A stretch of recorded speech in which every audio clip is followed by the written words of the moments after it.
भगवत गीता से पूछोगे परमेश्वर कौन है, तो जवाब मिलेगा कि श्री कृष्ण ही परमेश्वर है। और वहाँ आपको संत सूरदास जी, मीराबाई जैसे महान संत मिलेंगे जिन्होंने कृष्ण भक्ति में उस परम तत्व को प्राप्त कर लिया। आप शिव पुराण से पूछोगे कि परमेश्वर कौन है, तो जवाब मिलेगा कि शिव ही परम तत्व है। और वहाँ आपको ऋषि मार्कंडेय जैसे महान ऋषि योगी ज्ञानी मिलेंगे जो कि परम शिव भक्त हैं। कुरान कहती है कि खुदा सबसे बड़ा है। और वहाँ आपको फरीद जी जैसे महान सूफी संत मिलेंगे जिन्होंने अल्लाह अल्लाह की धुन से उस परम तत्व को प्राप्त कर लिया। और गुरबानी भी आपको एक ओंकार का उपदेश देती है। तो सवाल है कि इनमें से सही कौन है और गलत कौन है, और जवाब है कि इनमें से सही तो सारे हैं, लेकिन गलत वो इंसान है जो इनमें से किसी एक पथ पे चलते हुए बाकियों का अनादर करता है, अपमान करता है। इसीलिए कबीर जी ने कहा था कि कबीरा कुआं एक है, यानी कि वो जो परमात्मा है वो एक विशाल कुएं की तरह है और पानी भरे अनेक, यानी कि हम और आप अलग अलग नामों से, अलग अलग स्वरूपों से उस भगवान को पुकारते हैं। लेकिन आगे कबीर जी कहते हैं कि भांडे ही में भेद है और पानी सब में एक। मतलब जो भांडा है यानी कि हम, भेद तो यहाँ पे है, क्योंकि आप इंसान को तो अलग कर सकते हो लेकिन भगवान को कभी बांटा नहीं जा सकता।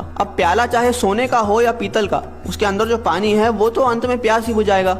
लेकिन अगर हम इस बात पे लड़ने लग जाए कि किसका प्याला ज्यादा बेहतर है, तो ना हम पानी पी पाएंगे और ना ही अपनी प्यास बुझा पाएंगे। जैसे दुनिया में हर जगह पे अलग अलग भोजन खाया जाता है, लेकिन हम कभी भी किसी और से जाकर इस बात पे तो नहीं लड़ते कि आप हमारी तरह भोजन क्यों नहीं करते, क्योंकि हमें पता है कि चाहे भोजन अलग अलग है लेकिन उसकी भूख और हमारी भूख एक जैसी है।